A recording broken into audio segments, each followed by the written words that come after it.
Saturday morning. You walk into the living room. Your 9-year-old is on the couch, face buried in a tablet. You say breakfast is ready. Nothing. You say it again. Nothing. You walk over, tap their shoulder, and they flinch like you just woke them from a coma. Their eyes are bloodshot. They've been on that thing since 6 a.m. You didn't even hear them wake up. And the scariest part? They look at you like you're the interruption. Now here's where most parents mess up. They grab the tablet. Kid screams. Parent screams back. Tears, slammed doors, 2 hours of cold silence. And by dinner, the kid's back on the tablet because the parent is too exhausted to fight again. Sound familiar? There's a reason this keeps happening, and it has nothing to do with discipline. Your child's brain is being played. Not in some conspiracy theory way, in a very literal, measurable, neurological way. The apps on that tablet are built using something called variable reward schedules. Same mechanic slot machines use. The feed refreshes, and sometimes there's something amazing. Sometimes there's garbage. That randomness? It's the most addictive pattern known to behavioral psychology. Your kid's brain releases a spike of dopamine every time they scroll, not because the content is good, but because it might be good. That uncertainty is the drug. And here's what makes it worse for kids specifically. The part of the brain that says, okay, that's enough, put it down, the prefrontal cortex, doesn't fully develop until your mid-20s. Your child is literally missing the hardware needed to stop. So when you yell at them to get off the phone and they don't listen, that's not defiance, that's biology. So what do you actually do with that information? Most advice you'll hear sounds like this. Set screen time limits, use an app blocker, make a family media agreement. And I need you to understand why all of that fails. Every single one of those strategies takes control away from the child. And the moment you take control away, you trigger something psychologists call reactance. The phone becomes forbidden fruit. Now it's not just entertaining, it's a symbol of freedom your kid is willing to go to war over. You just made the problem 10 times worse.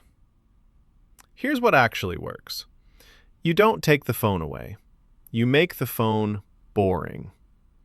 There's a clinical technique originally designed for treating compulsive disorders called massed practice.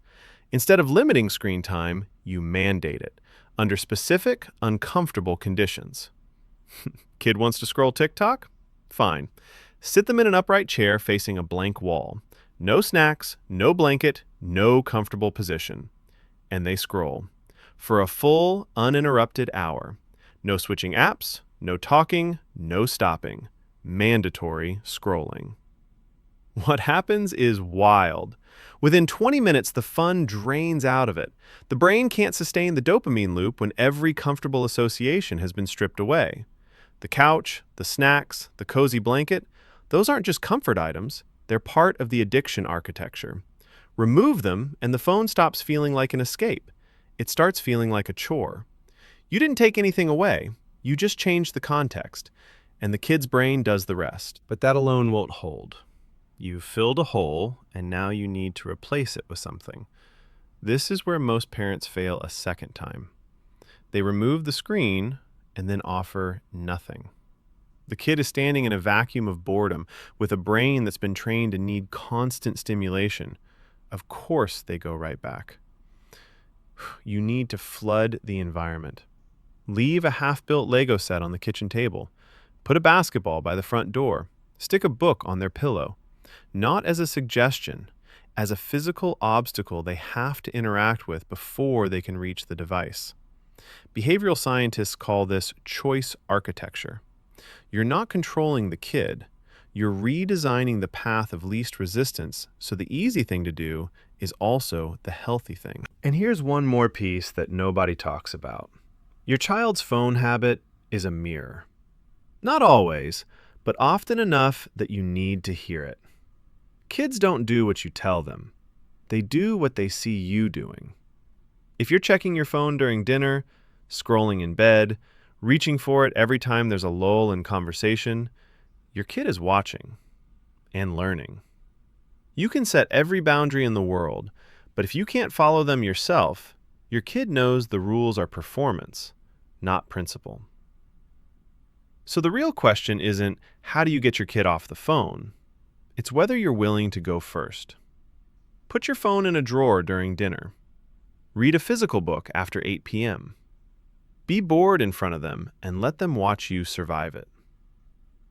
Because the moment your kid sees that you can live without the screen and actually seem happier for it, something clicks.